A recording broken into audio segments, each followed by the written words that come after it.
Hi everybody, James here, Don't Come For Me podcast, episode number 2 with the wonderful Maria. Maria, how are you this wonderful evening? I'm doing great. How are you? I am good. Thank you for coming on. I'm very excited. We've been talking about having you on the podcast for a very long time. You're finally here. I want people to hear your story about being married for 24 years marriage with the same person for 26 years. 26. And that's a very long time.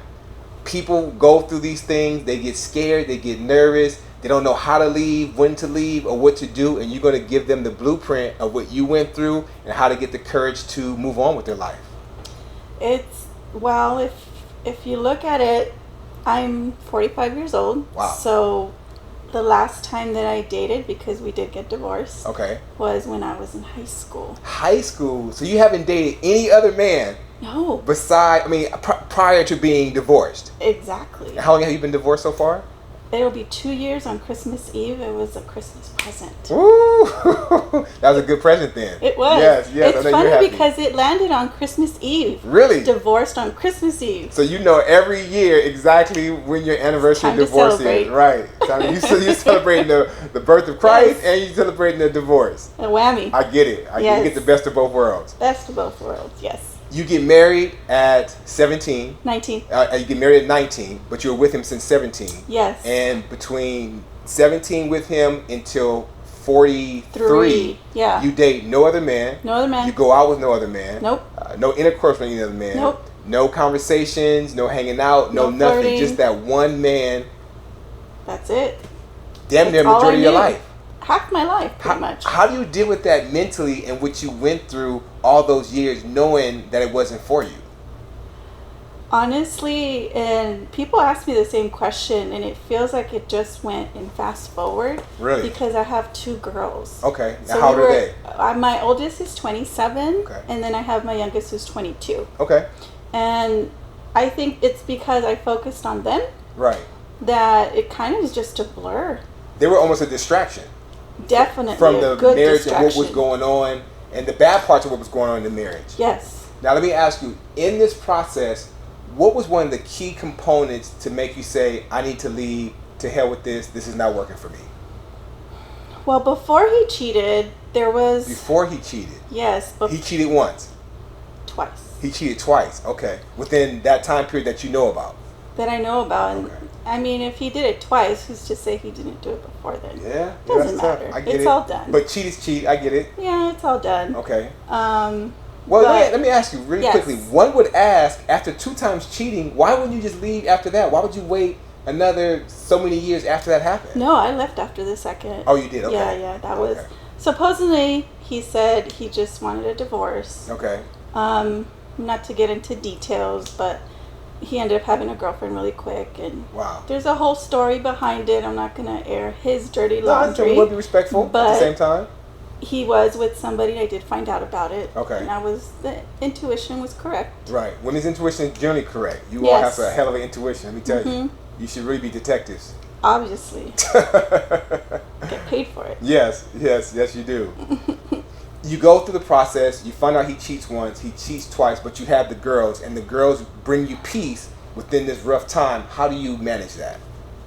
He's traveling a lot, so he's not home. Okay. So that makes it better. A lot easier for you? A lot easier. But when he was in the home, it wasn't good for my girls. The household was not a peaceful place. Okay. And the girls had to witness that? They had to witness that. A lot of people say, I stay for the children. A lot of people say, I want my family, I don't want to break it up, even though they're unhappy. I always say the children can tell and they know. What did your girls say to you, and was that a reason why you stayed, or what made you stay even after the first cheating and things not going right? What made you continue to stay?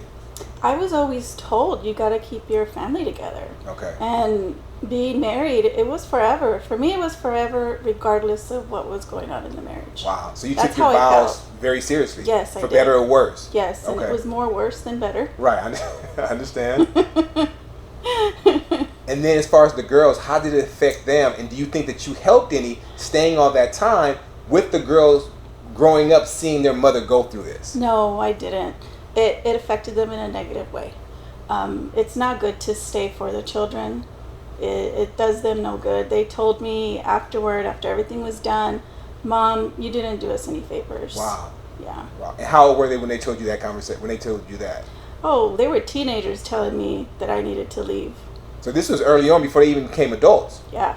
And as they're telling you that, why wouldn't you take that to heed? Because they're women, obviously, young girls, they're impressionable, and growing up that way, they'll think that this is the way I'm supposed to be. I'm supposed to hang in there and take this type. And I'm not saying abuse and physical abuse, but just the spiritual and the mental abuse that you have to deal with. They see that.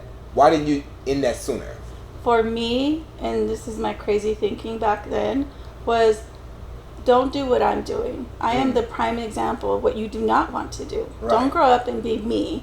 Be somebody different. Okay. Pick somebody different. Don't pick somebody like your father.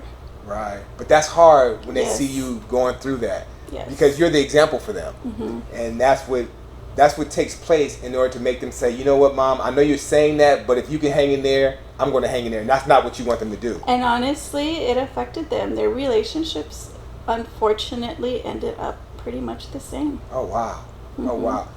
Anybody thinking that I'm going to stay for the children, I'm going to stay for the family, second guess that. Please. I don't think that it's a myth, but I also think that it's deceptive intelligence to convince you to do something that you know you shouldn't be doing and that you don't want to do in order to stay in a situation that you know is terrible. Absolutely. Just coming from a Hispanic family too, you don't get divorced. Is that part of the culture? Yes, it's unheard of type thing. And looking back now, my mom had the same kind of marriage that I did. Oh, wow. And it's a cycle that I'm hoping that my girls will break. Okay. You saw your mom go through that? Yes. Okay. And how long did she stay when she should have left? She did 40-something years. Oh, wow. Yeah. Double what you did? Yes. Okay. Yes. And did you ever talk to your mom about that? Did you ever say, hey, Mom, let me even ask this. Did moms ever tell you, girl, you need to get the hell up out of there. You need to stop playing and leave this dude. Yep. This is enough. All the time. And why didn't you listen to mom when she had the experience and you know that she went through that already? Why didn't you listen to her? Because when you're in it, you're not listening to anybody. Have blinders on. Mm-hmm. You only see what's in front of you. You're just seeing, yes, you're trying to see the good and the bad. I get it. Tell me, what gave you the courage at what point within this time period? Your mom's telling you, your family's telling you, your daughters are saying, Mom, get the hell up out of there. You already know in your mind, body, and soul, this is not where you need to be to grow. How many years did you get the courage, and then what gave you the courage to move on so people understand what they need to do and how they can use you as an example? Yes, I wish, of course, maybe halfway into the marriage that I would have left. When I finally did this last time, okay, I didn't do it. He did. Oh, wow. So what's the sad thing is, looking back, if he wouldn't have, I might still be there. Oh, wow. And that would be a horrible existence for me. Very horrible. Very horrible. Because you're such a good person. I've known you for a while. I've seen you develop, seen you come out of where you were as far as a mental, physical, and spiritual state to being absolutely wonderful at this point in your life and continuously growing. That would have been dramatic. Yes. And you would have just really taken all of the gifts that God had given you and wasted them because you would still be in a miserable state. Absolutely. I lost myself. I didn't know who I was anymore. And why do you think that was? Because he was the only person, or you thought he was the love of your life? What made you feel that way? I wasn't a person by myself. I could never go do anything by myself. Okay. Anything that I did, he was there. If I went to a boot camp and started losing weight, he came to a boot camp and started teaching the classes. Oh, God. What? Exactly. That's like a movie right there. My like, we got a new instructor. Like, what the hell? Isn't this your husband? He's doing It's for real. It was my sanctuary, and he infiltrated it, and wow. it was horrible. I could tell you that a man like that, just from experience, is because, one, they could sometimes, I don't know if he is or not, but they can be a narcissist, that mindset of it's only me, you're not going anywhere. And two, I want to keep you close. Yeah. I know your potential. You don't know your potential. No, I didn't. know it. But if you find out your potential, you're gone. Yes. And you're out of my life. And I have no one to control and have the best of both worlds of what I want to do. And that's the unfortunate part. But the great part is you found yourself and you broke free. Yes, thank God. Thank God. As you continue to develop and to grow, back to the original question, What gave you the strength to leave? That my daughters were watching.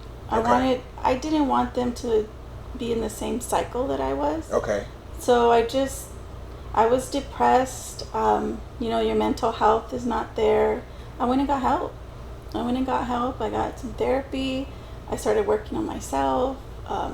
Decided that I was going to be strong for them. Good. And use them as my crutch until I could stand on my own 2 feet. Wonderful. And at one point, and you said that if he had to done it, but at some point you had to say before he even got divorced that, you know what, I'm going to do this. To hell with him. I have the strength. I'm getting better. I'm looking better. I'm feeling better. I'm out of here. Did you ever get to that point? I did, actually. My friend had a room for me. Okay. I was ready. I was buying a bed. I was ready. You're out of there. I told him, I said, I'm not asking for a divorce. I'm asking for a separation. Okay. I need to separate to see what I want. Right. And I knew I didn't want the marriage. Right. But he knew that if I left, I wasn't coming back. Oh, yeah, 100%. He knew that you should have left a long time ago, but he was playing the mind games to keep you there. So I didn't leave. He convinced me to stay. How does he convince you to stay when you know you should leave? Tell us that. Because a lot of that goes on, as I just mentioned before, you have narcissists who are who have a narcissist PhD in how to control a man or a woman, because it goes both ways, but in your case, the situation being a man, how does he convince you to stay after you've gone through all these bad times and he's cheated on you? I know. What is that conversation like? You know what it is I'm very empathetic. Okay. And if I see somebody hurting, I'm going to feel it 100 times more than somebody else. Wow. So if he's coming to me and he's crying and he's upset and he's sad for whatever reason and I'm causing that, I can't leave. I feel too guilty to leave. Even though you're not happy. I'm not happy. Wow. But it's not about me at that point. And that sounds like how it's been the entire marriage. Absolutely. That you've always felt other than yourself for someone else and put yourself second. Yes. When you get to the point that you leave, you get the strength and you decide to say, okay, you know what, enough is enough, I'm out of here, to hell with you, and then he convinces you to stay. How much longer after that do you stay? Too much longer. It was probably another 5 or 6 years. Wow. It wasn't even like months where I can say that one conversation yay. Kept that much longer. Yep. Jeez, okay. And then he said, okay, I want a divorce. You end up leaving. How do you feel? Because you've been with this man since 17, married since 19. You've been with him damn near your entire life at this point. How do you feel when you get out on your own and it's like you're outside and you're walking around, you're like, damn, hey, what, it's a whole new world. What's going on out here? Honestly, it's similar to somebody getting out of prison. They've been in jail for so long, they get out, it's like, this is new technology and you all do this. How does that feel for you? Well, yes, it's like, that's true. It's like you are in prison because the dating world is so different, it obviously, really is, right. from back in the 90s. So, right. Yeah, there's dating apps. What's that? My friend had introduced me to that. Because she actually went through the same thing that I did. Okay. She just did it a little before me, which, everything happens for a reason. We were each other's, helpers in that process. Yes. And she's like, try this app. And I said, an app for what? What you have no clue there are dating apps. No. Speaking of that, in that process, did you ever, and I know you get asked this a lot, but we need to know, did you ever cheat at any point, flirt at any point, or do anything to not to get back at him, but just because you're miserable and you're unhappy? No, I didn't. Towards the end, like I said, I stayed for 5-6 years. Towards the end of that 6th year there, I knew we were pretty much done. Okay. There was somebody at my gym that would flirt with me and give me attention. Okay. But that was about it. And how'd that feel? It felt good. Was it different? It was different. He always told me, nobody's going to want you. Really? Yeah, you're going to end up alone. That's such a common thing that men that want to be controlling tell women. Especially good-looking women. You're a good-looking woman. You're very smart, intelligent woman. But they always seem to tell women, nobody's going to want you. You're not going to be able to go out there and do anything. You have 2 girls. Nobody's going to take care of those girls. But that's all. That's mental abuse. Is really what it boils down to. Because as you saw at the gym, the guy's like, shit, girl, I'll take you. Yeah. I'll help you at the squat rack. You know how men are. They can be sometimes. And you get past that. You get on the dating app and tell us what happens once you get on the dating app. And you get thrown into the dating world. How does that go for you? The dating pool. Oh, my God. it was scary because I've been with one man for almost half my life. Right. I said to myself, I'm never having sex with anybody else. For Right. I'll just become a cat lady or a dog lady. I'm good. I'm join the church, right? I'm good. I don't need to dip into that. Right.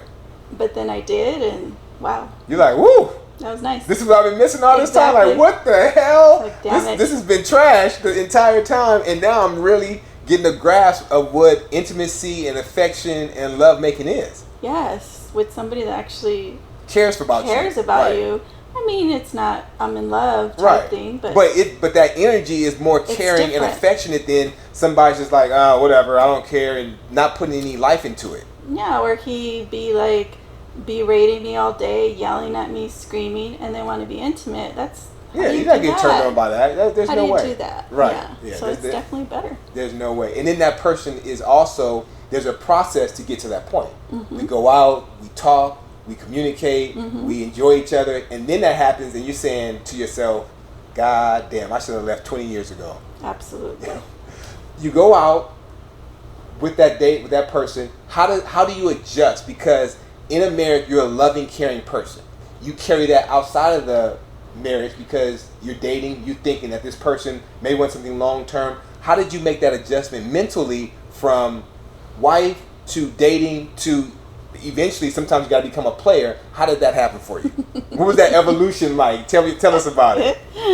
Oh my gosh, I'm so naive to it all. Very naive.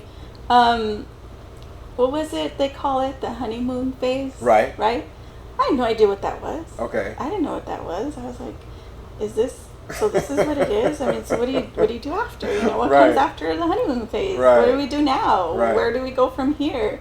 What do I want? At that point, I start thinking. And what did you come up with? Speaking of that, what did you want? Did you know what you wanted, or you just wanted to have fun? No and live? idea. Right. I just knew that I'd been with one man, and I was going to have a hope phase. Okay. All right. So you went.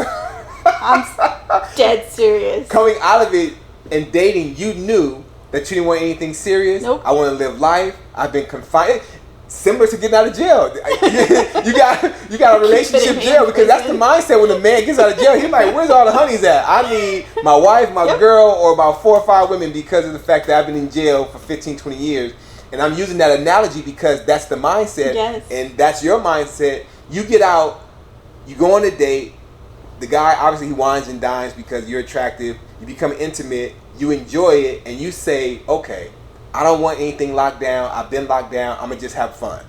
Is that what you came to the thought of? Not immediately. Okay, it took some time. It took time. Okay. Like, the first guy was like, okay, I want a relationship, And he was just like, well, I can't give you, what you want, a relationship, but we can, see each other every once in a while. And I'm thinking, okay, so what is that? Right, what does that mean? Because you're oblivious. You have no idea what that means. Okay. So am I going to see am I seeing other people? I was like, how does this work? How is there a playbook for this? What are the ground rules for this? Is there a contract? How does this work? Right.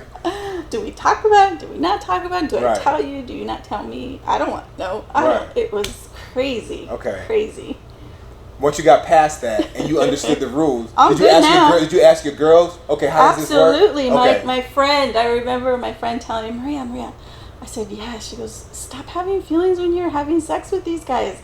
I said, what are you talking about? She goes, sex with no feelings, no emotion. It's just sex. Have fun. Right. And that's what you did. And that's what I did. How long did it take you to get to that point? Meaning, because mentally, you've always had feelings, right? You talk about the first guy, I want a relationship, I don't want it. So you get in the mirror like, okay, all right. You pumping yourself up like, okay, God damn it, I'm about to just get mine, I'm out of there. Like, come on, we can do this, Maria. Let's go. All right. And then you go do that, and how does that go for you with that mentality? Oh, it's so funny. It was fun. After we did it, I got up, I got dressed, I was not staying. Wait, you... Hold up. You're intimate with the guy. We finished. You're done. You're like, whoo, I'm good. You go, wash it, whatever. He got his. Yeah. And you get up automatically and you leave? Like Oh, boomerang? Like how they bury a boomerang? Like I go to the restroom, try to play it off. Right. Grab my clothes. He's like, whoo, look at the time. Put it on, and he's still in the bed and looking at me. He's like, what you doing? Where are you going? Home. And he goes, you don't have to leave. I was like, no, I do. I have to go now. And he just looks at me and just smirks, right? And I kind of just standing there, didn't know what to say. Wow. I kind of just like So I look at him and then I go, thank you. He hugged me and I left. And then I got in my car, immediately called my friend. I'm like, you're not going to believe what I just said. She goes, what? I told him thank you. That is hilarious. Did you leave him a tip? Did you leave some money on the dresser? That's all you need to do at that point. I probably should right, have. Right. I probably would have felt better as a man. Like, damn. You know, you ever see the commercial where the dude like hugs he grabs his pillow and he's like hugs it tight? I would have said, good Lord. Oh like, was that trash? Was it bad? She just bounced on me? Oh my God. You get into that mentality. Now you're having fun. You switch mentalities. What do men say, or are you communicating up front? This is all I want. Meaning that we can go out a couple times, we can hang. I just want to get a little bit. Wham, bam. Thank you, sir. I'm out. Don't disrespect me. I'm not going to disrespect you. How do you communicate that to your partners now as you're moving forward? That's one of the first questions that I ask when we're starting to talk. It's like, what are you looking for? Are you looking for a relationship? Right. Are you looking to casually date? Okay. What is it that you're in the dating world for? Right.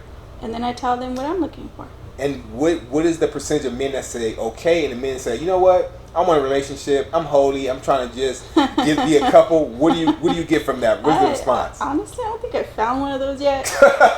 Everybody's like, well, shit, you're right, that's right up my alley. Let's do this. Come on over here. Let's make it happen. We always say the same thing. Let's just see where this goes. I think that's the classic line.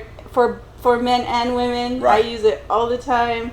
No expectations. Right. Let's just see where it goes. And in the process of that, whatever happens, and you're good with it. And if we're not compatible, we go our separate ways and it's all good. Right.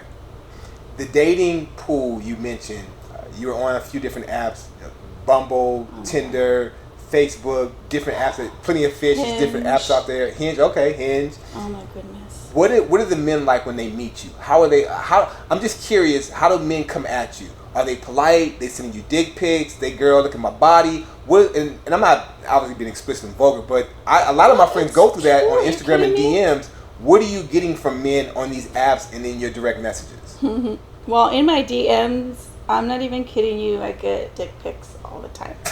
I don't even understand that, but it's not for me to These guys understand. are really proud of their member. So unsolicited, you open up a message and then sometimes I don't even know who the hell they are. And they just showing it. Yeah, just showing me. Like, okay, that's gonna make me want to go out. Right, right. Like, ooh, come on over tonight. What the hell you think? I don't even know if that's yours. What the hell? Right. Outside of that, what kind of approach are you getting? Are you getting the approach of men being kind? Are they seeing your pictures because you're showing a little bit of thighs and your legs and arms, and they're being straight to the point? How are they coming at you? A lot of them just want to hook up. Okay. And are they telling you that up front? That blatantly? Pretty much, okay. Yes. In their text messages, you're sexy, you're beautiful. They get a little explicit. Okay. And I decide. This is what I want to do to you. Yeah, I decide, do I want to continue that conversation or am I going on to next? Got you. And it's good to have options, isn't it? Well, of course. Come on now. I mean, you like it? Yeah, absolutely. I think every woman has a rotation. Men and women should have a rotation. I think in the dating world, you have to have a rotation. Otherwise, you will drive yourself crazy. And I'm not saying you have to sleep with everybody, but I'm just saying. I'm not saying you. I'm just giving a general statement at this point. You have to date more than one person because it's so crazy. You will lose your mind. Because no one has commitment these days. No, you get fixated on one person. Yes, yeah, and that person ghosts you, or they go south, or you find out they're married or they're in a relationship. That should bring your whole day down. Ain't no way you could do that. Anyway, talking about my life right now. but you communicate that. You already communicate that this is what you want, so that shouldn't be a problem for you. Like I said in the beginning, I was naive. It did happen to me. How long did it take you before you got to the point that you understood how the dating world goes? From starting the first date until moving forward, what did it, 30, 60, 90, how long did it take you to get acclimated? Probably like a good 6 months. Really? That long? A year. Yeah, okay. Because I kind of ended up with somebody for a little while. Okay. Then I fell hard for him. Right. And when I love somebody wholeheartedly. And right. I wasn't planning on falling for somebody. I didn't It kind of happens sometimes, right? It happens. Right. And it's been hard to let that go. Okay. But, yeah, I don't. So after letting him go is when you realized you had to play the game. Yeah, it's like don't let yourself fall so hard so quickly. Don't get caught up. No. because I'm not ready. Right. And how are you now? Fast forward to now. Are you still enjoying the dating life, or you feel like you're getting closer to being ready? Dating life is hard. It's a lot of work. It's hella hard. Hell yeah. It's a lot of work, especially Yes, when you have options, because you got too many guys you're talking to. Right. And let me tell you, sometimes you get them mixed up, and they know. And I feel so bad. It's not something, and I'm horrible. Have a horrible memory. Right.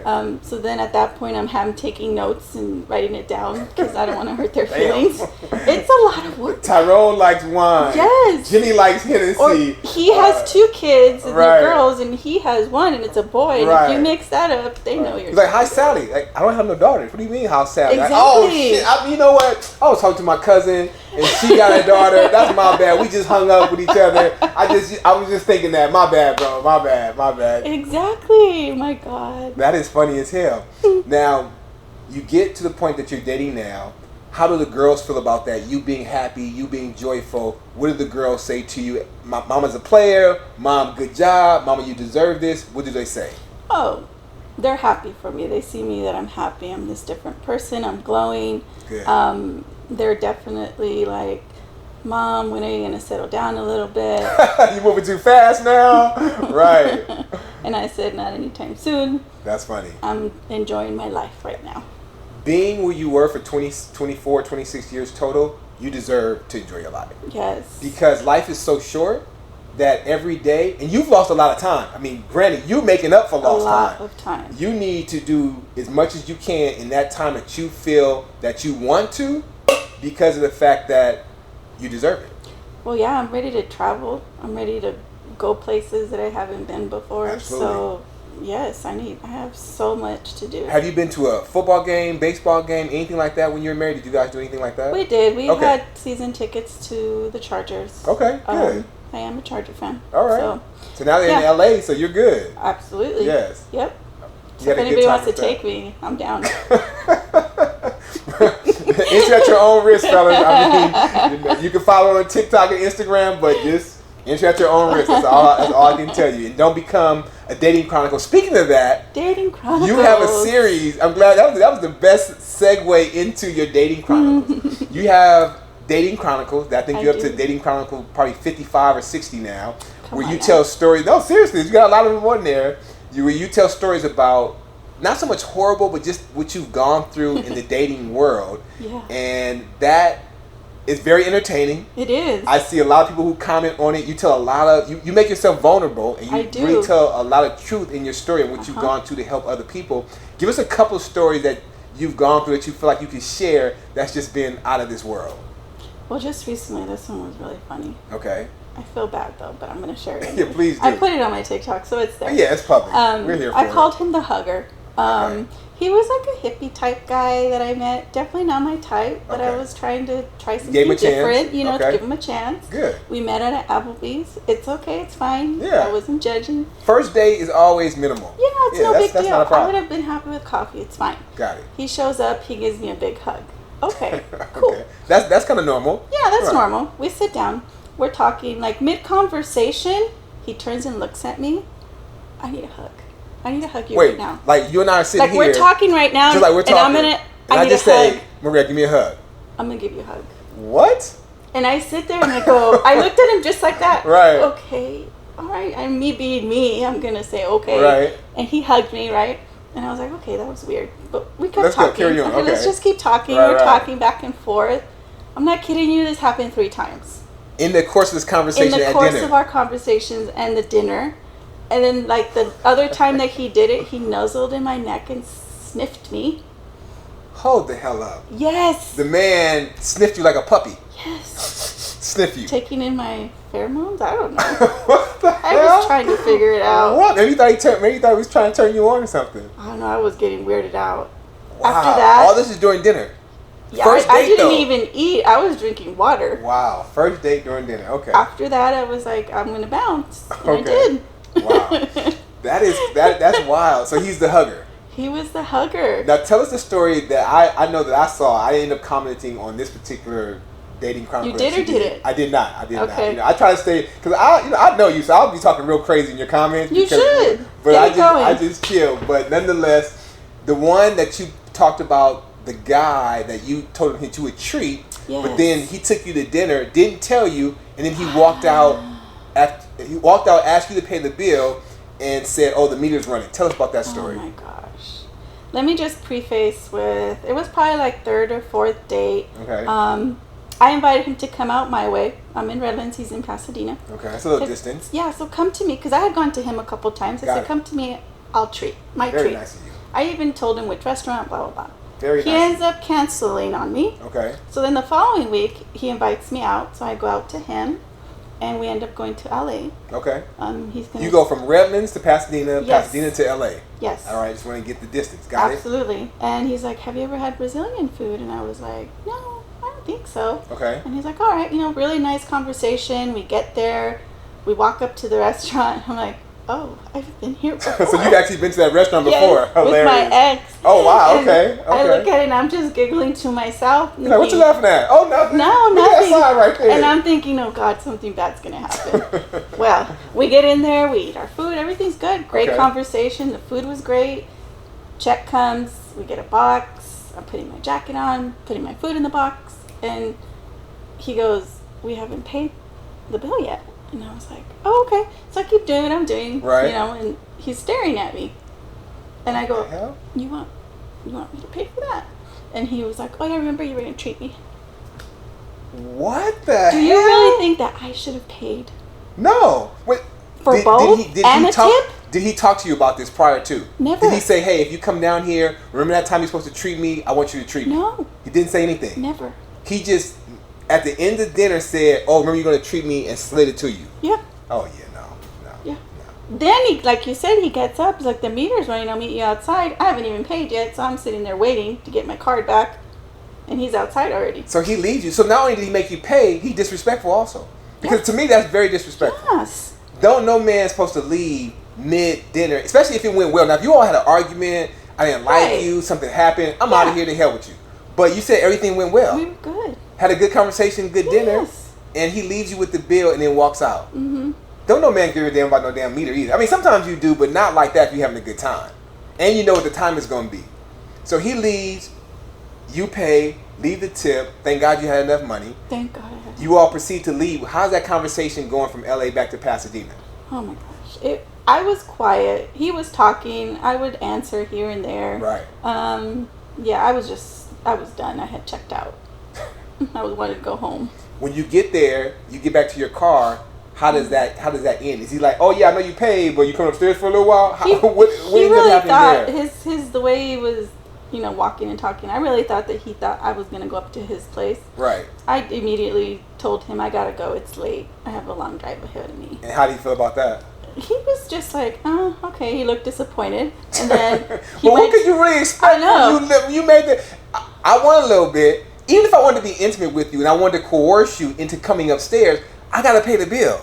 I gotta give you something worth saying. You know what? I guess I can't. I had a good time. You treated. I can't. Whatever the case may be, to go upstairs. But he gives you none of that, and then still wants you to come upstairs. Oh my God! So then he gives me a hug and he fills me up.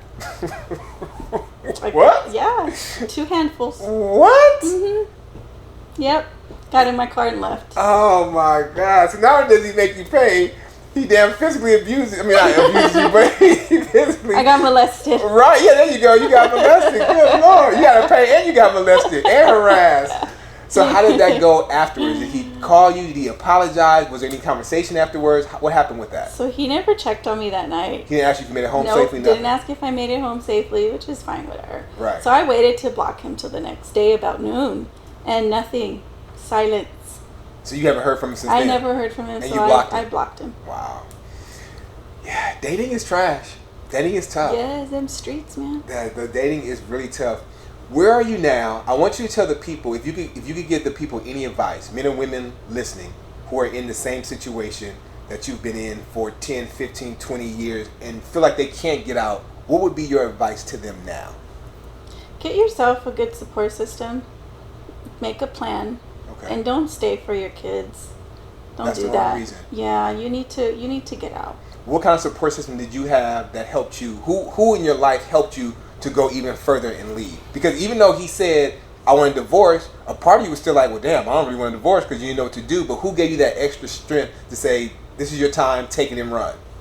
My brothers. Okay. My brothers were a huge help for me. They were like my rocks. Good. Absolutely. How many brothers do you have? I have 4. Oh, good. Yeah. So you had a really solid foundation there. Yes, and Okay. then my mom, and then I had my girlfriends and my daughters. Everybody came through and helped you. Everybody was there for me. Saying, Mama, come on, stop You playing. can do this. Yeah, Yes. we got you. Uh-huh. Get on out of here. Mm-hmm. Where you are now, you've gone through your whole phase. You seem a little bit more settled. What would you like to do moving forward? Would you like to eventually end up in another relationship? Do you want to finish out the year being single and just living your life? I know you said you want to travel and things like that. Do you want to do that by yourself? Do you feel like you want to do it with multiple people? How do you feel about it overall in the direction that you're going with your newfound strength and awareness? Well, my end game is to have a relationship. Okay. I mean, I only have half my life left. Okay. So I want to share that with somebody eventually. That's a good thought. I don't know when and if I will be ready. Right. And I think that's going to come maybe with the person that I feel is going to be there. I don't know. Right. The most comfortable. Do you have anybody in your roster, in your rotating 5 on your team right now that is close to that? No. Okay. All right. That makes it, that the look on your I face didn't says say it all. that I have 5. He said he had No, 5. I'm just saying every. there's not like a for sure number, just so that you know. Right. We Well, don't know. We don't know. Tell my secrets, James. I always use a. First off, it's not a secret. Anyone has a roster, has a starting 5, and then they have maybe 1 or 2 that come off the bench. That's just how it goes. That's just the reality. Men and women, and honestly, women are more smart than men are with theirs. Women always have the main one. You got one that you're going to be intimate with, one that you could talk to, one that you can go get some food and chill with, and then one that's just super neutral. And then you have one that may come off the bench. They're talking to somebody else as well. 6 Man of the Year award. It works, right? If that's what works for you, that's what works. I'm just saying that's generally how it goes. It's unfortunate, but that's the rotation. I know. It's the dating world. It's tough. It is really tough. It is. I'm glad that you were able to flourish and get out of that situation. I'm happy that you came on and told your story. I am very happy that you've had the courage to not only show yourself, but your girls, because you said they went through a few things as well. Yes. And now they can see how you're doing and that moms did it.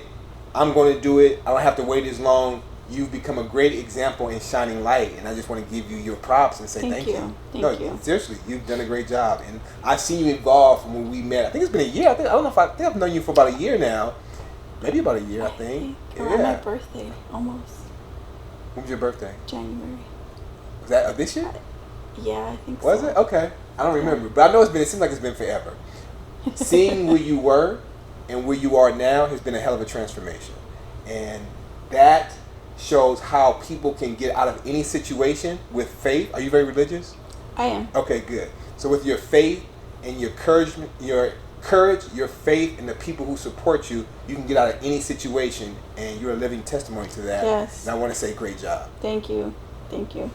Just make sure you stay safe in those streets. Absolutely, be safe. Yeah, definitely be safe. Please. Be safe in the dating world because people are crazy You can nowadays. be catfish. You can be killed. You don't want to get Make caught sure up. you share your location with multiple People who are important. Exactly. Don't go anywhere where Exactly. it's not a public place if you don't know that person. And you're 100% correct. And we'll do a part 2 soon of the Dating Chronicles, and we'll tell some more stories. I've got a And lot. I know. Yes. I've seen some. I've seen them. And the other part I want to bring up to you is that when your ex said no one would want you, Yeah. that at the time you didn't know that. But I see the comments that you have. And you have really good engagement. Let me say that, by the way. But I see the comments and I see what people say to you. And you never have to worry about, not only you, but I want to just tell women in general, you never have to worry about a man not wanting you. There's some women I see sometimes and I say, damn, somebody got you pregnant? And I'm not saying that in a bad way, but just